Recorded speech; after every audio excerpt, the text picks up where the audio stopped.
عبداللہ بن عباس رضی اللہ عنہ نے بیان کیا کہ میں ہمیشہ اس بات کا آرزومند رہتا تھا کہ حضرت عمر رضی اللہ عنہ سے حضرت صلی اللہ علیہ وسلم کی ان 2 بیویوں کے نام پوچھوں جن کے بارے میں اللہ تعالیٰ نے سورہ تحریم میں فرمایا ہے، اگر تم دونوں اللہ کے سامنے توبہ کرو تو بہتر ہے کہ تمہارے دل بگڑ گئے ہیں۔ پھر میں ان کے ساتھ حج کو گیا۔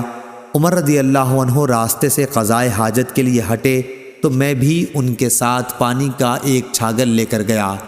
پھر وہ قضائے حاجت کے لیے چلے گئے اور جب واپس آئے تو میں نے ان کے دونوں ہاتھوں پر چھاگل سے پانی ڈالا اور انہوں نے وضو کیا۔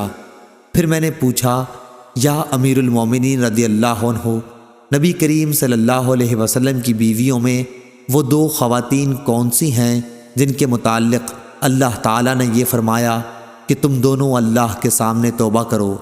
انہوں نے فرمایا، ابن عباس، تم پر حیرت ہے، وہ تو عائشہ اور حفصہ رضی اللہ عنہا ہیں۔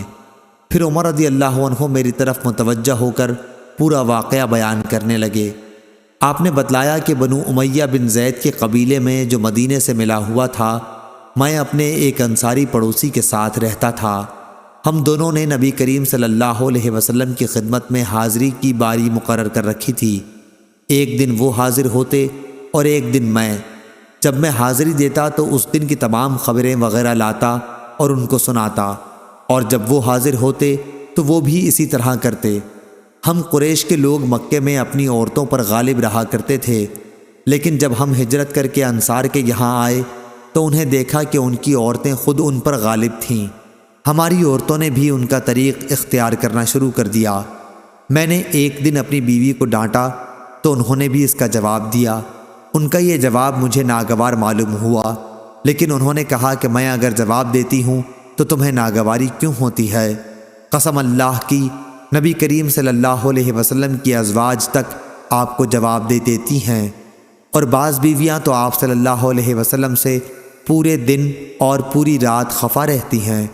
اس بات سے میں بہت گھبرایا اور میں نے کہا کہ ان میں سے جس نے بھی ایسا کیا ہوگا وہ تو بڑے نقصان اور خسارے میں ہے۔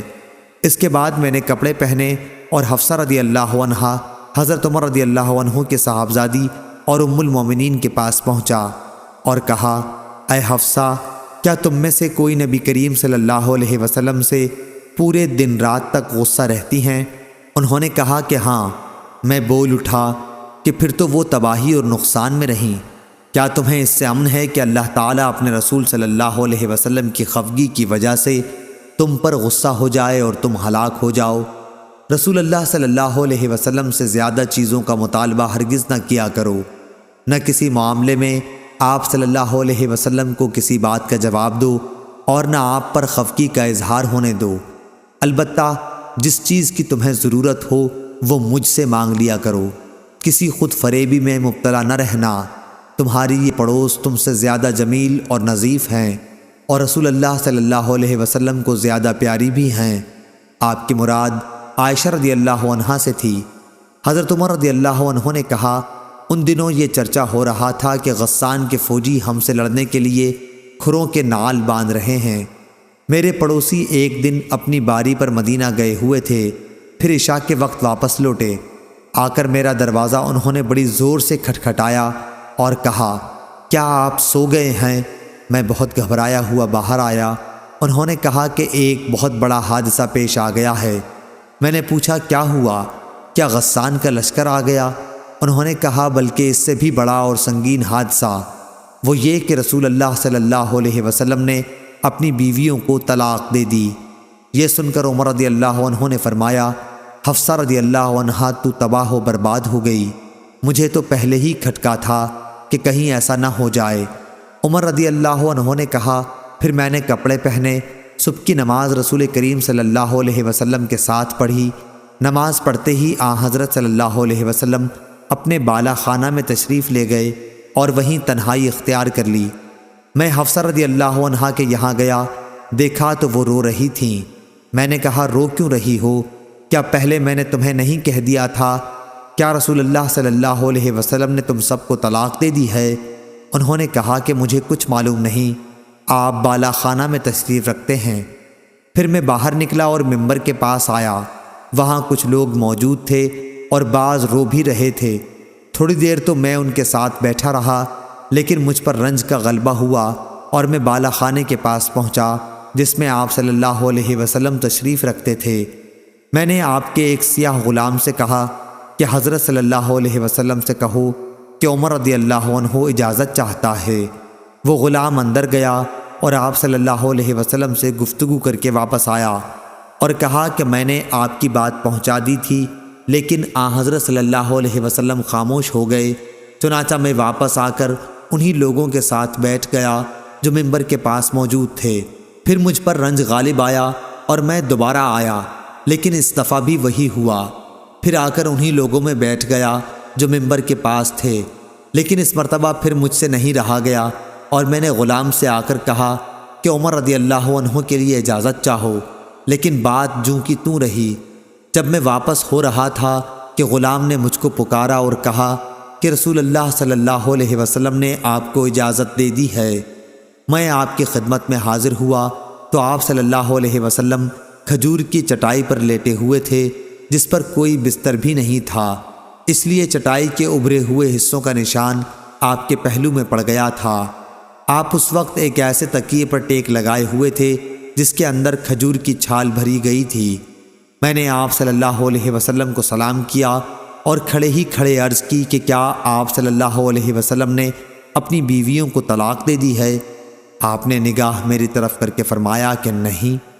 میں نے آپ کے غم کو ہلکا کرنے کی کوشش کی اور کہنے لگا، اب بھی میں کھڑا ہی تھا، یا رسول اللہ صلی اللہ علیہ وسلم، آپ جانتے ہی ہیں کہ ہم قریش کے لوگ اپنی بیویوں پر غالب رہتے تھے، لیکن جب ہم ایک ایسی قوم میں آ گئے جن کی عورتیں ان پر غالب تھیں۔ پھر حضرت عمر رضی اللہ عنہ نے تفصیل ذکر کی۔ اس بات پر رسول کریم صلی اللہ علیہ وسلم مسکرا دیے۔ پھر میں نے کہا، میں حفصہ رضی اللہ عنہا کے یہاں بھی گیا تھا اور اس سے کہہ آیا تھا کہ کہیں کسی خود فریب میں نہ مبتلا رہنا، یہ تمہاری پڑوسن تم سے زیادہ خوبصورت اور پاک ہیں اور رسول اللہ صلی اللہ علیہ وسلم کو زیادہ محبوب بھی ہیں۔ آپ عائشہ رضی اللہ عنہا کی طرف اشارہ کر رہے تھے۔ اس بات پر آپ صلی اللہ علیہ وسلم دوبارہ مسکرا دیے۔ جب میں نے آپ صلی اللہ علیہ وسلم کو مسکراتے دیکھا تو آپ کے پاس بیٹھ گیا اور آپ صلی اللہ علیہ وسلم کے گھر میں چاروں طرف دیکھنے لگا۔ بخدا سوا 3 کھالوں کے اور کوئی چیز وہاں نظر نہ آئی۔ میں نے کہا، یا رسول اللہ صلی اللہ علیہ وسلم، آپ اللہ تعالیٰ سے دعا فرمائیے کہ وہ آپ کی امت کو کشادگی عطا کر دے۔ فارس اور روم کے لوگ تو پوری فراخی کے ساتھ رہتے ہیں، دنیا انہیں خوب ملی ہوئی ہے، حالانکہ وہ اللہ تعالیٰ کی عبادت بھی نہیں کرتے۔ حضرت صلی اللہ علیہ وسلم ٹیک لگائے ہوئے تھے۔ آپ صلی اللہ علیہ وسلم نے فرمایا، اے خطاب کے بیٹے، کیا تمہیں ابھی کچھ شبہ ہے؟ تو دنیا کی دولت کو اچھا سمجھتا ہے؟ یہ تو ایسے لوگ ہیں کہ ان کے اچھے اعمال جو وہ معاملات کی حد تک کرتے ہیں، ان کی جزا اسی دنیا میں ان کو دے دی گئی ہے۔ یہ سن کر میں بول اٹھا، یا رسول اللہ صلی اللہ علیہ وسلم، میرے لیے اللہ سے مغفرت کی دعا کیجیے۔ تو نبی کریم صلی اللہ علیہ وسلم نے اپنی ازواج سے اس بات پر علیحدگی اختیار کر لی تھی کہ عائشہ رضی اللہ عنہا سے حفصہ رضی اللہ عنہا نے پوشیدہ بات کہہ دی تھی۔ حضور اکرم صلی اللہ علیہ وسلم نے اس انتہائی خفگی کی وجہ سے جو آپ کو ہوئی تھی فرمایا تھا کہ میں اب ان کے پاس 1 مہینے تک نہیں جاؤں گا، اور یہی موقع ہے جس پر اللہ تعالیٰ نے آپ کو متنبہ کیا تھا۔ پھر جب 29 دن گزر گئے تو آپ عائشہ رضی اللہ عنہا کے گھر تشریف لے گئے اور انہی کے یہاں سے آپ نے ابتدا کی۔ عائشہ رضی اللہ عنہا نے کہا کہ آپ نے تو عہد کیا تھا کہ ہمارے یہاں 1 مہینے تک نہیں تشریف لائیں گے، اور آج 29ویں کی صبح ہے، میں تو دن گن رہی تھی۔ نبی کریم صلی اللہ علیہ وسلم نے فرمایا، یہ مہینہ 29 دن کا ہے، اور وہ مہینہ 29 ہی دن کا تھا۔ عائشہ رضی اللہ عنہا نے بیان کیا کہ پھر وہ آیت نازل ہوئی جس میں ازواج النبی رضی اللہ عنہم کو اختیار دیا گیا تھا۔ اس کی بھی ابتدا آپ صلی اللہ علیہ وسلم نے مجھ ہی سے کی اور فرمایا کہ میں تم سے ایک بات کہتا ہوں، اور یہ ضروری نہیں کہ جواب فوراً دو، بلکہ اپنے والدین سے بھی مشورہ کر لو۔ عائشہ رضی اللہ عنہا نے بیان کیا کہ آپ کو یہ معلوم تھا کہ میرے ماں باپ کبھی آپ سے جدائی کا مشورہ نہیں دے سکتے، پھر آپ صلی اللہ علیہ وسلم نے فرمایا کہ اللہ تعالیٰ نے فرمایا ہے کہ اے نبی صلی اللہ علیہ وسلم اپنی بیویوں سے کہہ دو اللہ تعالیٰ کے قول عظیمہ تک۔ میں نے عرض کیا کیا اب اس معاملے میں بھی اپنے والدین سے مشورہ کرنے جاؤں گی؟ اس میں کسی شبے کی گنجائش ہی نہیں ہے کہ میں اللہ اور اس کے رسول صلی اللہ علیہ وسلم اور دار آخرت کو پسند کرتی ہوں۔ اس کے بعد آپ صلی اللہ علیہ وسلم نے اپنی دوسری بیویوں کو بھی اختیار دیا اور انہوں نے بھی وہی جواب دیا جو عائشہ رضی اللہ عنہا نے دیا تھا۔ صحیح بخاری حدیث نمبر 2468۔